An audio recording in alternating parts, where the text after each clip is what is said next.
छठ पूजा का इतिहास मुख्य रूप से विभिन्न पौराणिक कथाओं और मान्यताओं से जुड़ा हुआ है।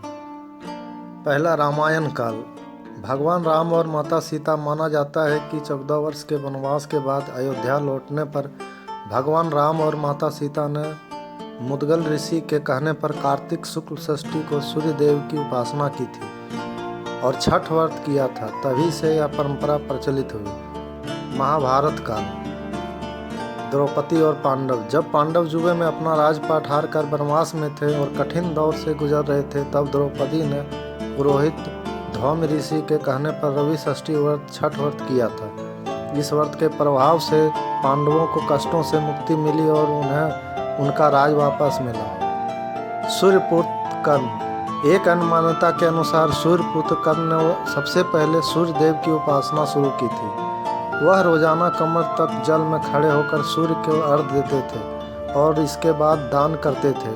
उनकी इसी तपस्या और श्रद्धा से सूर्य पूजा की परंपरा का विकास हुआ। राजा प्रियव्रत की कथा। एक अन्य पौराणिक कथा राजा प्रियव्रत से जुड़ी है, जिन्हें कोई संतान नहीं थी। महर्षि कश्यप के कहने पर उन्होंने पुत्रेष्टि यज्ञ कराया। यज्ञ के दौरान उन्हें खीर मिली, जिसे खाने से रानी ने एक मृत पुत्र को जन्म दिया। राजा के विलाप के समय छठी मैया देवसेना प्रकट हुई और उन्होंने राजा को विधि विधान से पूजा करने को कहा।